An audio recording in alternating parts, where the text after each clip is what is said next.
Assalamualaikum warahmatullahi wabarakatuh. Hai anak-anak, bagaimana kabar kalian hari ini?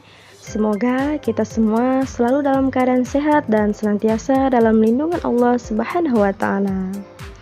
Nah, seperti biasa, sebelum memulai pelajaran, yuk mari sama-sama kita membaca doa. Bismillahirrahmanirrahim. Rabbi zidni ilman warzuqni fahman waj'alni minas solihin. Semoga apa yang kita pelajari hari ini dapat dengan mudah kita pahami dan ilmu yang kita terima dapat bermanfaat bagi kita. Amin Allahumma amin.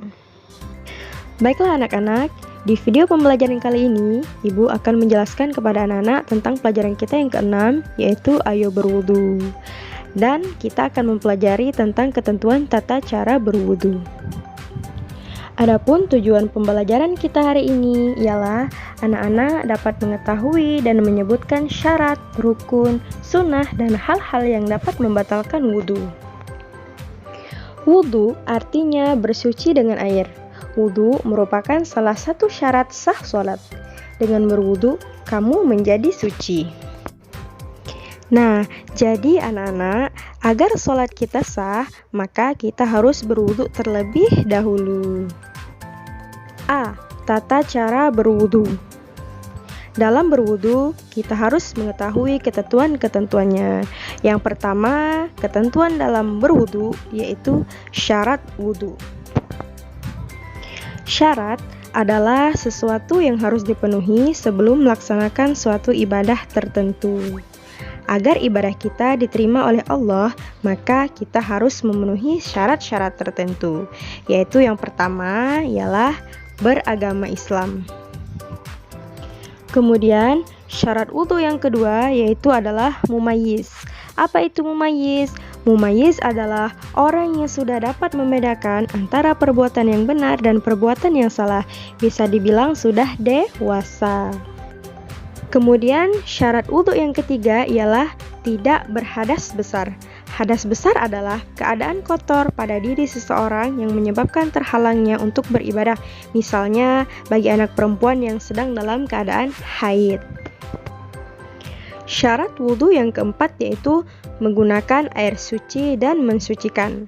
Contohnya apa? Seperti air sumur, air hujan, air laut, air sungai, air mata air salju, dan air embun. Kemudian syarat wudu yang kelima yaitu tidak ada yang menghalangi sampainya air ke kulit. Misalnya seperti kutek, make up tebal yang anti air, tato, dan semacamnya. Karena bagaimanapun juga apabila air wudu kita tidak mengenai kulit, maka wudu kita tidak akan sah. Kemudian ketentuan wudu yang kedua yaitu rukun wudu. Rukun wudu adalah segala sesuatu yang harus kita kerjakan saat berwudu. Yang pertama ialah niat. Niat harus kita baca di dalam hati. Kemudian yang kedua yaitu membasuh muka atau membasuh wajah. Kemudian yang ketiga membasuh kedua tangan hingga siku. Ingat ya, membasuh kedua tangannya dimulai dari tangan kanan, baru tangan kiri. Rukun wudu yang keempat ialah mengusap sebagian kepala atau rambut. Rukun wudu yang kelima, membasuh kedua kaki hingga mata kaki. Ingat anak-anak, dari kaki kanan dulu baru kaki kiri. Kemudian rukun wudu yang keenam yaitu tertib. Dalam melakukan wudu harus dilakukan berurutan. Tidak boleh meninggalkan salah satunya jika ingin ibadah sholat kita sah. Kemudian ketentuan wudu yang ketiga ialah sunnah wudu. Sunnah wudu ialah hal-hal yang dianjurkan dalam berwudu. Apa saja hal-hal yang dianjurkan dalam berwudu? Yang pertama ialah membaca basmalah pada permulaan berwudu. Bismillahirrahmanirrahim. Kemudian yang kedua adalah menggosok gigi. Yang ketiga, mencuci kedua telapak tangan sampai pergelangan. Kemudian yang keempat, berkumur-kumur dan membersihkan hidung atau beristinsyak anak-anak ya, membersihkan menghirup air dari hidung. Kemudian yang kelima, mengusap seluruh kepala dan mengusap kedua telinga. Kemudian yang keenam, mendahulukan anggota wudu yang kanan daripada yang kiri. Kemudian membaca doa setelah berwudu. Ketentuan wudu yang keempat ialah hal-hal yang membatalkan wudu. Hal-hal yang membatalkan wudhu adalah segala sesuatu yang terjadi pada diri kita, yaitu yang pertama ialah buang angin atau kentut, kemudian yang kedua buang air kecil, kemudian yang ketiga buang air besar, yang keempat menyentuh kubul atau dubur dengan telapak tangan, yang kelima tidur, dan yang keenam hilang akal karena mabuk atau gila, dan lain sebagainya. Apabila terjadi hal-hal tersebut, maka kita harus mengulang berwudu. Selanjutnya B. Praktik wudu. Nah anak-anak, kita kan sudah mengetahui tata cara berwudu. Mari kita mempraktikkan cara berwudu dengan memperhatikan rukun dan sunnahnya.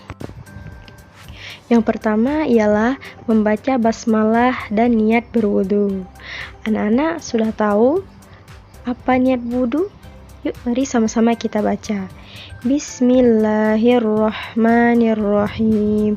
Nawaitul wudu'a li raf'il hadatsil asghari fardhan lillahi ta'ala.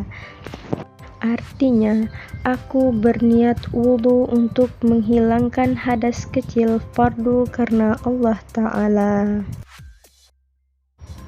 Setelah kita melafalkan niat, kemudian kita mencuci kedua telapak tangan sampai ke pergelangan tangan. Didahului dengan tangan kanan sebanyak 3 kali. Setelah membasuh kedua telapak tangan, kemudian kita berkumur-kumur sebanyak 3 kali. Selanjutnya kita beristinsyak, membersihkan lubang hidung sebanyak 3 kali.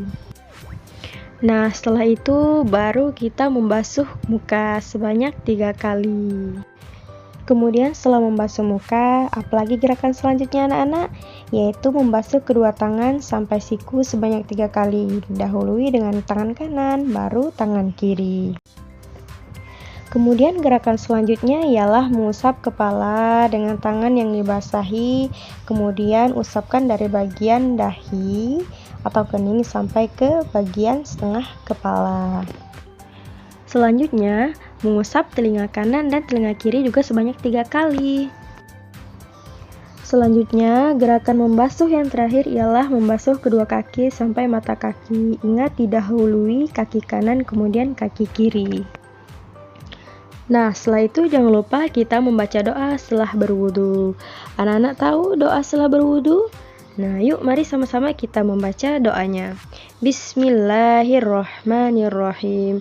Asyhadu an la ilaha illallah wahdahu la syarikalah.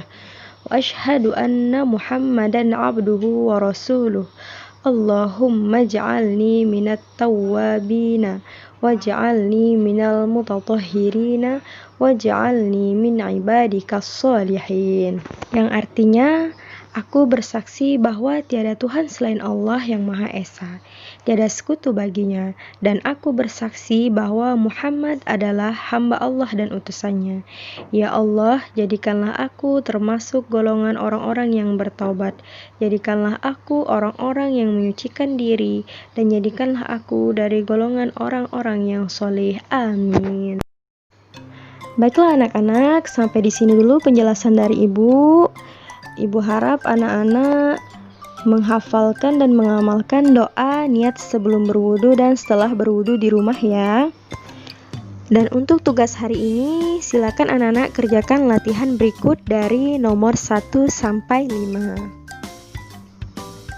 Selamat mengerjakan. Wassalamualaikum warahmatullahi wabarakatuh.